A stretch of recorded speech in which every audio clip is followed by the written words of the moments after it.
So, who's ready for the very serious, society wide discussion about the reality of the spirit world?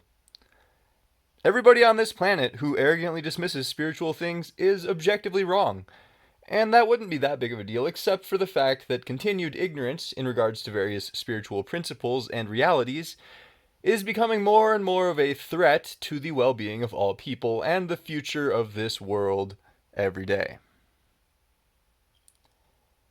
Of course, it's a major claim to say that there is absolutely a spiritual dimension which contains certain properties which we can interact with through training and practice, and that knowledge of these properties is essentially more important than any other thing that we can learn about as far as our own well being and the future of reality is concerned. So, I'm going to provide you with one specific story about my interactions with the spiritual dimension, which proves the existence without a shadow of a doubt. The only argument which you will be able to make against this experience is that I am lying, which I am not.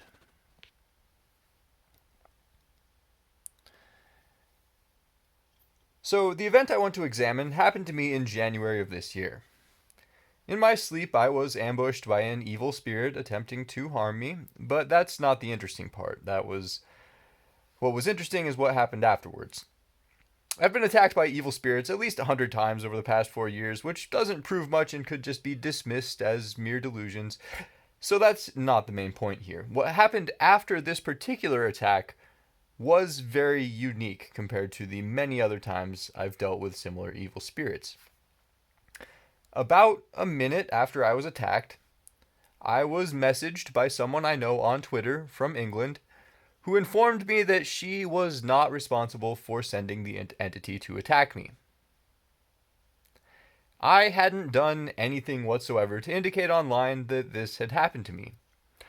I had, however, briefly thought, I wonder if this person had something to do with this spirit attacking me, because I'd been kind of verbally jousting with her online over the past couple days.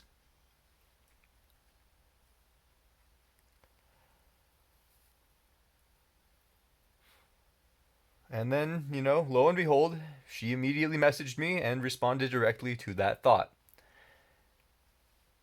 Now, she is a real clairvoyant psychic channeler who is constantly relaying messages from the spirit world to and about various people online. And she knew from across the planet that I had been attacked by an evil spirit within moments of it happening to me. So, frankly, this unequivocally proves that there is a psychic spiritual dimension interwoven with reality. You can tell me that all the evil spirits I've dealt with are delusions and that I'm crazy, but when I tell you that somebody messaged me within 1 minute of me being attacked by a spirit about the attack from across the planet, the only argument you can make against the reality of psychic powers is that I'm lying. And I know for a fact that I'm not lying, that this happened, and nothing will ever be able to take that knowledge or other knowledge that I have about the properties of the spiritual world away from me.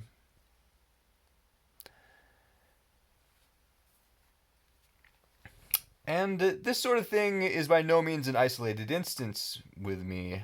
For a long time, I was speaking with a satanic necromancer who would comment on things that I would think about and would repeat messages that I received from the devil in dreams to me the next day over text. For instance, I once was thinking about the life path of Teal Swan, a sort of spiritual life coach and guide, and this high level occult necromancer immediately started tweeting about Teal Swan. And that sort of thing happened an incredible amount of times over the last 4 years. And as far as the dream example, the devil came to me once in a dream and told me that if I did disturbing and depraved things, I would be more likely to get views on my YouTube channel because disturbing and depraved things are what has power in this dimension. And then the very next day, this necromancer starts giving me direct examples of all sorts of disturbing and depraved things that I should do to get more views online. And I could spend all day listing examples about psychic connections I've had with people, but for the most part, that has all been documented on this channel and in my book. And the point is, the people who believe in or have an awareness of the psychic interconnectivity of the spiritual world have been objectively, at least partially right the whole time. They probably don't know everything there is to know about it or how best to explain it to others, and they might be paranoid about certain things. But they are correct that there is a spiritual dimension and that we can have psychic connections through it.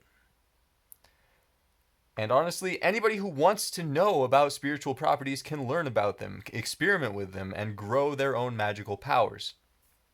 And magic, of course, is just the word used to occult the science of the spirit and keep it away from muggles.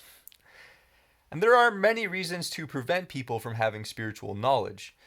But for them, one of the reasons could be that they might hurt themselves with it if people aren't spiritually prepared to handle it.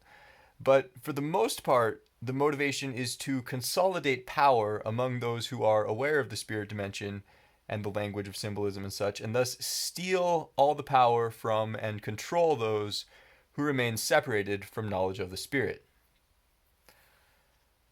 This theft of spiritual knowledge, like I mentioned in the beginning, is a massive threat to the well-being of humanity's collective future, because when people are unaware of the properties of their own souls, they cannot as easily protect themselves and those they love from scheming creeps who are seeking to drive everyone else towards spiritual self-destruction to control us.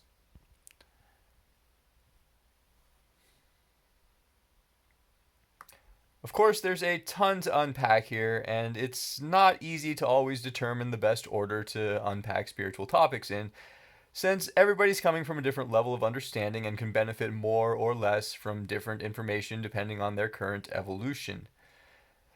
But one thing I would like to comment on is the difference between emitting and receiving psychic signals. As I mentioned, I've met several psychics who can pick up on my thoughts. This is because they have deeply studied and practiced meditative techniques which allow them to set their own instinctive consciousness and thought process to the side and open themselves to the consciousness of higher powers who basically exist in a sea of interconnected thoughts and dreams, which can then speak and be channeled through them when they have that connection. I myself, however, am not nearly as talented as these people are at the practice of setting my consciousness aside and opening myself to other spirits because I haven't practiced it like they have. I've been shown how to channel when I'm sleeping. I've been taught how to stop myself from interfering with dream visions and hold a certain kind of sacred energy to simply receive what is being offered to me. But I can't do that when I'm awake yet because I enjoy letting my mind wander too much. However, I, like you, can always learn and get better at that skill. Meanwhile, on the flip side, I can emit powerful thought signals into the psychic consciousness of all things intuitively to be picked up by any spirit who is talented at receiving thought. So this sort of give and take of sending and receiving being one of the properties of the interwoven spiritual dimension is an important basic understanding to think about if you wish to study and perform spiritual experiments yourself.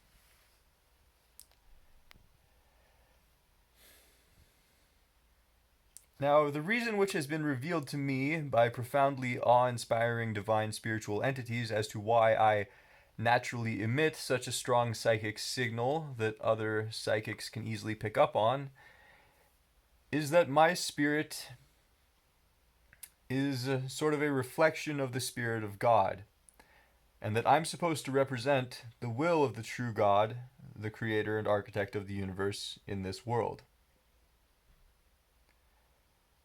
And this is something that I reveal with profound humility and an understanding of the deep gravity of such a grandiose claim.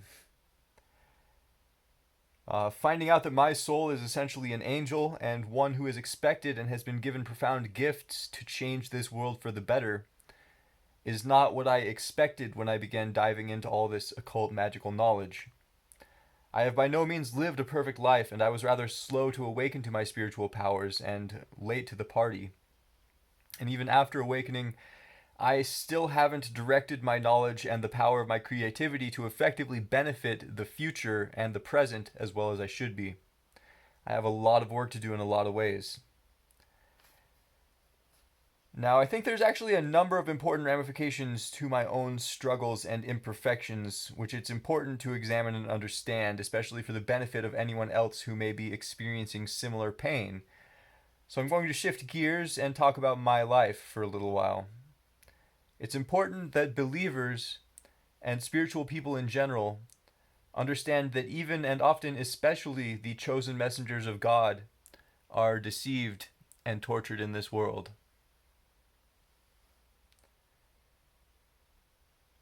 So, I've always been very privileged, and I don't mean being a straight white male, and I also don't mean financially. It's more profound than that. What I mean is intellectually, math and science and really any other topic have always come to me quite intuitively and without much effort.